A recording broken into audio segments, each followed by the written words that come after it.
Hello guys, welcome back to my channel. It's your favorite lawyer again. So let's get into our topic for today, which is breach of contract. In one of my previous videos, I've talked about contract in detail. However, today we'll be talking about breach of contract as a separate topic so that we can look into it distinctively. So a breach of contract occurs where one party to a contract fails, refuses, or neglects to perform the contract, and the contract must be a valid contract. You can see that I use three distinct words: fails, refuses, or neglects to, because it's either the party has failed to perform his obligations, or the party just refuses to perform the obligations, or the party has neglected his performance of the obligations. So this is why with respect to contracts, we use either of these terminologies when you're talking about a breach of contract. So when a party to a contract, and in this case must be a valid contract, like I said, so a valid and enforceable contract, because it's not all contracts that are enforceable. If you enter into a contract with partners to go and rob, it's not a valid or an enforceable contract, so you cannot enforce that contract. And then where a party now fails to perform one of the conditions or covenants, that is one of his or her obligations or the terms of the contract, then there's said to be a breach. Now, a breach of contract could be either non-performance. That means the party did not even perform the conditions or covenants that he or she was supposed to perform. Again, a breach of contract could be a defective performance. Unlike the first instance that the party did not even perform his obligation, the defective one is that the party performed it, but not in the manner that was stipulated. Let's say you are contracted to paint a house, or paint this house or this room in a certain order, and the person painted it in another order.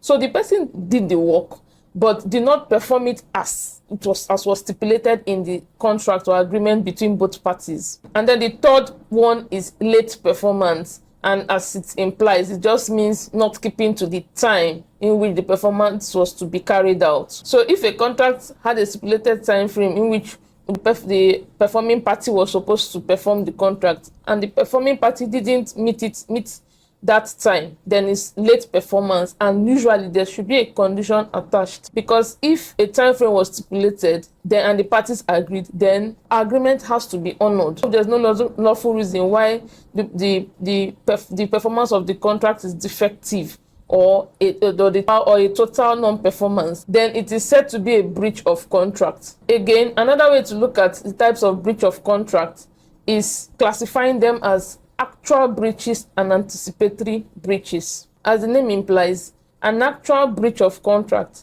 is when it is specifically known that this is a breach of contract because the performing party, has failed to perform his conditions of the contract accordingly, either based on non-performance, defective performance, or late performance.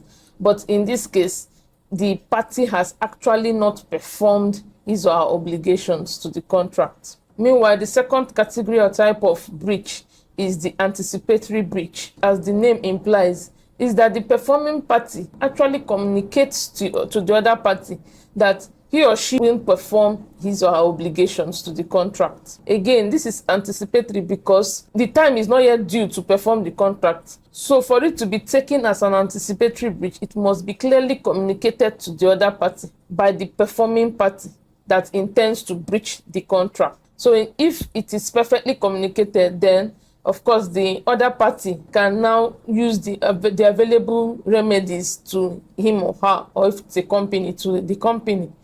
That is upon receipt of the communication of the performing party that he or she won't be able to perform his or her obligations anymore. Now, where a breach of contract has occurred, the claimant or the innocent party must prove certain conditions before he can claim remedies available to him or her under the law. So the first element that the innocent party to claimant has to prove is that there is an existing valid contract. Recall that I stated at the beginning that there must be a valid and enforceable contract before one can claim for a breach of contract. So that is the very first thing that the claimant must establish or prove. The second element that the claimant must establish is that he or she is ready and willing to perform his own part of the contract, or the person has already performed his or her own part of the contract. Now, this is because in a contract, both parties have their obligations to perform. So in every valid agreement or contract, both parties have their respective obligations and both parties have their respective rights. For instance, if it's a simple supply agreement, one party has the obligation to supply, the other party has the obligation to pay. So if you people have agreed that the person must pay first, pay before delivery, then the claimant must prove that he has already paid and is expecting delivery. But if it's the agreement that you will deliver first before I pay, then the delivering party now breaches his agreement to deliver the contract. Then the claimant will establish that he was willing and capable of paying. So the claimant has to prove that he has either performed his own side of the contract or he is capable and willing to perform his own part of the contract. So that is the second element that will be proved. The third element that will be proved is that the defendant has failed to perform his own part of the agreement. On one hand, the claimant is saying that he has performed his own obligation or is capable of performing his own obligation. Now, on this hand, now this is the third aspect, the third element that the claimant will prove, is that there's an actual breach, that the defendant or the performing party has breached this performance of his own side of the contract. So that is the third factor that the claimant must prove if he wants to establish a breach of contract. Then the fourth and final element that the claimant must prove to establish a breach of contract is that as a result of the defendant's failure to perform his or her obligations, the claimant has suffered loss or damage. So these are the four elements that a claimant or an innocent party must establish in court before he can claim the remedies available to him under the law for breach of contract. Now we'll look at the remedies available to a claimant or an innocent party where a breach occurs. The very first remedy available is damages. Now, damages is monetary compensation that is available to a claimant. So damages aim to restore the claimant or the innocent party to the position that would have been if the contract was performed by the defendant. We have two types of damages, broadly speaking. So we have the general damages, and general damages are just for the natural loss that one has incurred, while the specific damages are for matters that you can prove. And usually for special damages, you will bring receipts or you state the exact amounts that you suffered. There's another type of damages called exemplary damages, even though this one is rarely granted in court. But you see exemplary damages usually in cases of breach of promise to marry. Another rare type of damages that the court can give is nominal damages. And the nominal damages are recognized where the claimant suffered no actual loss, but the court awarded damages in the claimant's favor, just to show that the defendant's breach of the contract is wrong. Now, the idea of a grant of specific performance is that if the court awards just damages, the damages will not be enough to compensate the claimant. For instance, and particularly, the grant of specific performance usually applies with respect to contracts of sale of land. So let's say in this instance now, party A has paid to purchase land from party B, and now the claimant, party A, did not get the land. Let's say he paid the amount of, let's say, 5 million naira now. After some time, the defendant did not give you the land that he was supposed to give. Now, the land has appreciated, the value of the land has appreciated, and you can no longer get that land for 5 million naira. So you see, in that instance, if the court awards the damages to the claimant for that sum of 5 million naira, it won't be able to buy that same type of land that the person wanted to buy and what the person paid for.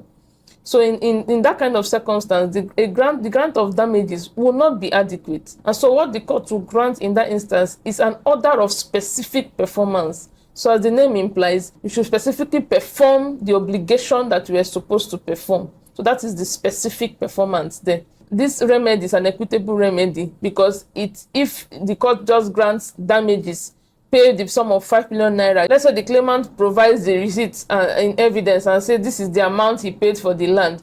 So if the court grants that special damage now of 5 million naira, the claimant won't be able to get that land anymore. So in that instance, that special damage that the person has proved will not be able to do justice to him. So the court will now award a grant of specific performance, mandating the defendant or the defaulting party to provide similar land that the claimant paid for. The third remedy that is available to a claimant who has suffered a breach of contract is the grant of an injunction by the court. Now, as the name implies, an injunction is an order that restrains a party from carrying out an act. And so, for contracts, it's usually in some kind of cases that the court will grant an injunction.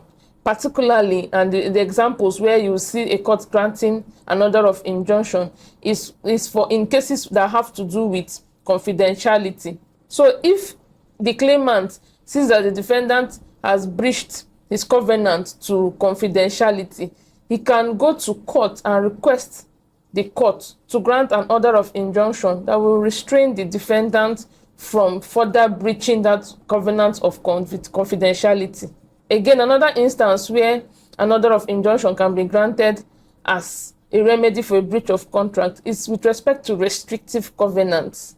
And restrictive covenants include covenants where one is restricted from, let's say, leaving an employment within a time frame. So if the employee wants to leave before the end of the 3-year term, the employer can go to court and ask for an injunction restraining the employee from breaching that covenant, because it's a breach to the employment contract between both parties. So these are instances where an order of injunction will suffice as a remedy for a breach of contract. The fourth remedy available to a claimant who has suffered from a breach of contract is the order of rescission. As the name implies, rescission is to resign something, that is to go back on the person's own commitment. So an order of rescission allows the innocent party, that is the claimant, to stop further performance of his own part of the contract. So typically, the order of rescission will be necessary, and it's important where both parties, you may recall, like I said earlier, both parties to a contract usually have their various obligations. And so let's say now the innocent party has already started performing his or her own part of his obligations, or maybe he hasn't even started, but the defendant has breached his own. The claimant's own was dependent on the defendant performing his own obligation, so he hasn't even started at all. So now that the defendant has breached his own part of the contract, so the claimant can approach the court and ask for an order of rescission that will enable the claimant to not continue to perform his own part of the obligation, since the defendant has already breached his own part of the obligations. This basically means that an order of rescission discharges the claimant from his own obligations in the contract. The fifth remedy available for a party who has suffered from a breach of contract is an order called quantum merit. An order of quantum merit can be granted where the claimant has already performed part of his obligations with respect to the contract, and he now wants compensation for that part that has been performed. So the defendant has breached his own part of the agreement, but the claimant has done some already, and now the claimant wants compensation for the part up to the extent that he has done. It depends on the nature of the case, and it depends on what the contract is about. And if it's something that has to do with phases, and then the person has done part of it, so the person should be paid for the one he has already done. So these are the available remedies for breach of contract. However, there are also defenses for an action in breach of contract. Top of the list with respect to defenses, first of all, we talk about impossibility of performing the contract. So in an instance where there's an impossibility that the subject matter has been destroyed, let's say he was supposed to sell the land, but government came and took over the land, or he was supposed to do something and the subject matter has just been destroyed, or let's say there was a fire outbreak, something that it was beyond the defendant's control, and so it was impossible for the defendant to perform his own obligations. That can serve as a defense, but the court will also look at it and weigh it out and see whether that defense will avail the defendant of liability. Other defenses available to a defendant is that the defendant can claim there was a mistake, probably that there was a mistake with respect to the contract. There was an error with respect to the contract, and so that's why he couldn't perform his obligations. The defendant can also claim undue influence or duress. Of course, as the name implies, if one enters into a contract that the person didn't willingly enter into, the person was compelled by any means, then as long as the person can prove that undue influence or duress and the court agrees with it, then it can be a defense to why the person had breached his own part of the covenant or its own part of the contract. Then the other defenses that the defendant can claim is misrepresentation. Again, this is similar to undue influence, because if there's a misrepresentation, it means that something was not stated in truth. And so if the claimant did not disclose some elements or some factors, and there's a misrepresentation of facts, and the defendant signed the contract on that basis, then the defendant can raise it as a defense to why he or she was not unable to fulfill his or her own part of the contract. Finally, the defendant can also claim illegality. Again, illegality goes back to what I stated at the beginning of this video, that before one can claim that there's a breach of contract, the contract must be valid and enforceable.